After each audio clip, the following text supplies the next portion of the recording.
اللہ تعالیٰ نے جتنی بھی عبادات مسلمانوں پر فرض کی ہیں وہ عبادات ایک تو اللہ تعالیٰ کی رضا کا بہت بڑا سبب بنتی ہیں، اور دوسرا اس کا اہم نتیجہ یہ نکلتا ہے کہ وہ مسلمان کی تربیت بھی کرتی ہے۔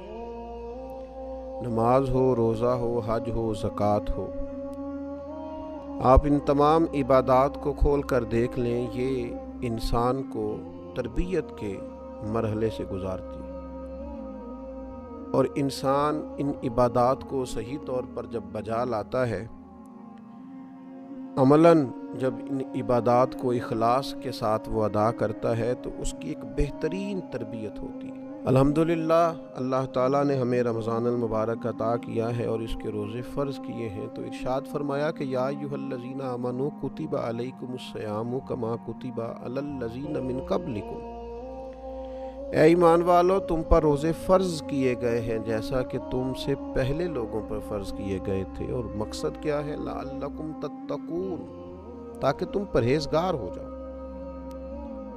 تمہیں تقوی نصیب ہو جائے۔ روزہ بہت بڑی تربیت کرتا ہے انسان کی۔ روزہ انسان کو مجاہدے کی تربیت دیتا ہے۔ انسان مجاہدے کا مطلب ہوتا ہے مشقت کرنا اپنے نفس کے خلاف۔ تو رمضان المبارک میں آپ دیکھ لیں، ہم بہت سارے کام اپنی طبیعت کے خلاف کرتے ہیں۔ تو رمضان اور روزہ یہ ہماری تربیت کرتا ہے۔ کہاں لوگ اٹھتے ہیں سحری کے وقت؟ کہاں وہ وقت ہوتا ہے جاگنے کا، بیدار ہونے کا؟ اور آج جس معاشرے میں ہم ہیں، اس معاشرے میں تو وہی ٹائم اللہ ماشاءاللہ لوگوں کے سونے کا تھا، معاذ اللہ۔ لیکن حکم دیا، ارشاد فرمایا کہ تمہیں سحری کو اٹھ کے کھانا کھانا ہے۔ وہ کریم ہے نا، بے نیاز ہے، چاہتا تو یہ حکم فجر کے فوراً بعد بھی رکھا جا سکتا تھا۔ فجر کا وقت طلوع ہونے سے پہلے تمہیں سحری کھانی ہے، یہ خلاف طبیعت ہے، اور ظاہر ہے جس کو کھانا ہے اسے کچھ وقت پہلے اٹھنا ہے، اس کی تیاری بھی تو کرنی ہے، پہلے بنانا ہے تو ہی کھانا ہے۔ تو انسان پر اگرچہ یہ مشکل تھا، لیکن اس سے کہا گیا کہ اس مشقت کو برداشت کر، لعلکم تتقون، تاکہ تم پرہیزگار ہو جاؤ۔ روزہ جس مشقت سے ہمیں گزارتا ہے، ہمیں پرہیزگاری نصیب ہوتی ہے۔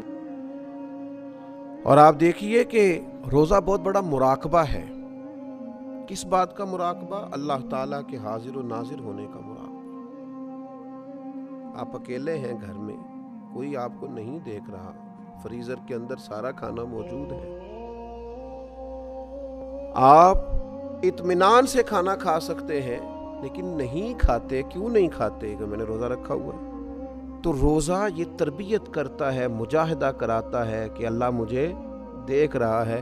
اگر یہ مشق پک جائے نا باقی 11 مہینوں میں بھی، تو تنہائیاں پاک ہو جائیں گی، ساری مزاج پاک ہو جائے گا۔ جس طرح اگر صبح سحری میں اٹھنا پک جائے تو فجر کیا تہجد کی مضبوطی بھی نصیب ہوگی۔ یہ ایک مشقت اور ایک تربیت روزے نے ہماری کی۔ اور میں آپ سے عرض کروں،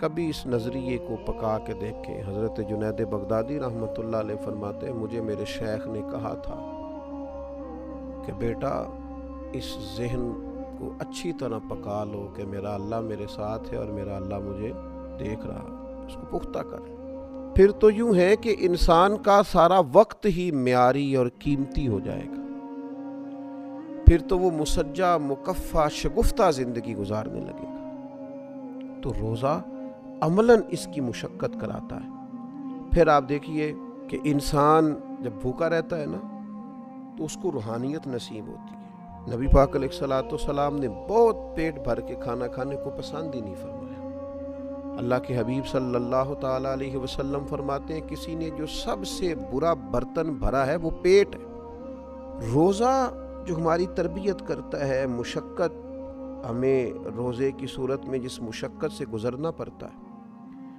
وہ کس قدر انقلاب برپا کرتی ہے۔ ایک حدیث میں نبی پاک علیہ السلام نے فرمایا کہ شیطان آدمی کے اندر ایسے رواں دواں رہتا ہے جیسے خون، بس چاہیے کہ بھوک کے ذریعے شیطان کا رستہ روکا جائے۔ اب دیکھیں دوسرے مقام پر حضور علیہ السلام نے نوجوانوں سے بھی فرمایا کہ یا نکاح کرو یا روزے رکھو۔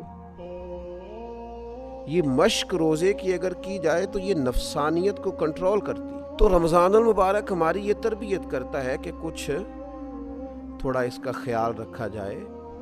ضروری نہیں ہے کہ اگر آپ کی پہنچ میں بہت ساری حلال چیزیں ہیں تو آپ ساری کھاتے ہی جائیں اور صبح و شام آپ کھاتے ہی جائیں۔ اس سے بھی کئی دفعہ انسان کو بہت نقصان سے گزرنا پڑتا ہے۔ پھر روزہ ایک اور ہماری تربیت کرتا ہے، جب تک انسان بھوکا رہتا نہیں نا، اسے بھوکوں کا احساس نہیں ہوتا، غریب پروری نصیب نہیں ہوتی۔ محبت کو سمجھنا ہے تو نہ سے خود محبت کر۔ کنارے سے کبھی اندازہ طوفان نہیں ہوتا، بھوکا رہنے سے پتہ چلتا ہے کہ بھوک کی شدت کیا ہوتی ہے۔ بہت زیادہ کھانے رکھنے والے، بہت زیادہ مال رکھنے والے، بہت زیادہ وسعت رکھنے والے اندازہ کریں کہ ان کو پتہ ہے کہ ابھی افطار ہو جائے گا، تو پھر بھی کچھ نہ کچھ اپنی خواہشات کے خلاف انہیں مشقت کرنا پڑتی ہے۔ تو اس شخص کے دکھ کا بھی تو اندازہ کریں، اس کے پاس کھانا موجود ہی نہیں ہے، اسے بھوک ہی بھوک کاٹنی۔ تو یہ روزہ ہماری تربیت کرتا ہے۔ اور پھر جس طرح روزے میں ہم نے کھانے پینے سے رکنا ہے نا، اسی طرح گناہوں سے بھی رکنا ہے، اس لیے کہ روزہ حصول تقویٰ کے لیے ہے۔ اللہ کی رضا کے لیے اگر ہم رکے ہوئے ہیں کھانے سے، پینے سے، عمل زوجیت سے، تو اسی طریقے سے اللہ کی رضا کے لیے رکنا ہے حرام سے، جھوٹ سے، غیبت سے، بدی سے۔ نبی پاک صلی اللہ تعالیٰ علیہ وسلم نے فرمایا جس آدمی نے جھوٹ بولنا اور جھوٹ پر عمل کرنا نہ چھوڑا تو اللہ تعالیٰ کو اس کے کھانے پینے چھوڑنے کی کوئی حاجت ہی نہیں ہے۔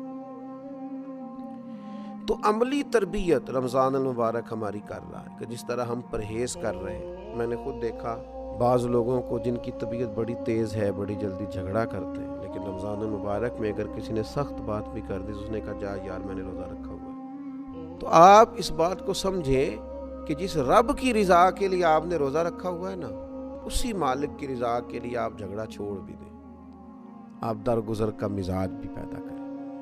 یہ والا روزہ بھی تو کبھی رکھے نا۔ اور پھر روزہ ہمارا قرآن مجید سے رشتہ بڑا مضبوط کرتا ہے۔ آپ دیکھیے جتنا موسم بہار رمضان میں ہوتا ہے نا، تلاوت قرآن مجید کا مشق ہو رہی ہے، قرآن مجید یاد کیا جا رہا ہے، سنایا جا رہا ہے۔ مسلمانوں کی بڑی تعداد، بہت بڑی تعداد ذوق شوق سے تراویح میں کھڑی ہے، قرآن مجید سن رہی ہے، گھروں میں تلاوت قرآن مجید ہو رہی ہے۔ تو روزہ تربیت کر رہا ہے کہ قرآن پاک سے جڑ جاؤ، اس کے حلال کو حلال سمجھو، اس کے حرام کو حرام سمجھو، قرآن مجید کے قاعدوں اور ضابطوں کے مطابق اپنی زندگی کو ترتیب دینا شروع کرو۔ پھر جب ہم آگے بڑھتے ہیں تو رمضان المبارک ہمیں پابندی اوقات کا بڑا درس دیتا ہے۔ آپ کو فجر سے پہلے کھانا ہے، یہی وقت ہے، اس کی آپ کو پابندی کرنی ہے۔ اگر فجر ہو گئی، آذان ہو گئی، تو آپ ایک لقمہ اپنے گلے سے نہیں اتار سکتے، آپ پر پابندی ہے، آپ کو ٹائم دیا گیا، اسی ٹائم کے اندر آپ کریں گے یہ کام۔ اور پھر افطار بھی آپ کو مغرب کی آذان سے کرنا ہے، وقت مغرب، آپ اس سے 5 منٹ پہلے افطار نہیں کر سکتے، اور بہت دیر کر دینا افطار میں وہ بھی مکروہ تحریمی ہے، یعنی وقت کے اندر آپ افطار کریں۔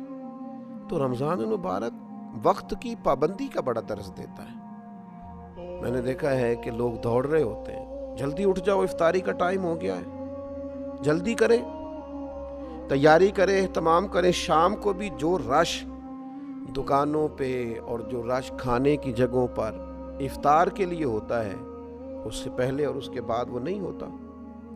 تو جس طرح ہم رمضان المبارک کے اندر پابندی کر رہے ہیں اور خیال کر رہے ہیں، ہمیں اسی طرح باقی اپنے سال میں بھی اس مشق کو جاری رکھنا چاہیے۔ وقت پر نماز پڑھیں، اٹھ کر وقت پر اپنے سارے کام سر انجام دیں، دینی اجتماعات ہوں یا کوئی دیگر تقریبات ہوں، وقت پر شروع کریں، وقت پر اس کو ختم کریں۔ اوقات کار کی مصروفیات کی جو تربیت رمضان شریف کرتا ہے، اس تربیت کو پورے طور پر اپنی زندگی کے اندر لاگو کریں، تو یہ رمضان المبارک جو ہماری تربیت کر رہا ہے، اس تربیت کو ہمیں سمجھنا چاہیے، اور اس مہینے میں روزہ بھی رکھنا چاہیے اور اس عملی مشق سے بھی گزرنا چاہیے۔ اللہ تبارک و تعالی سمجھنے کی اور صحیح معنوں میں رمضان سے فیض یاب ہونے کی توفیق عطا فرمائے۔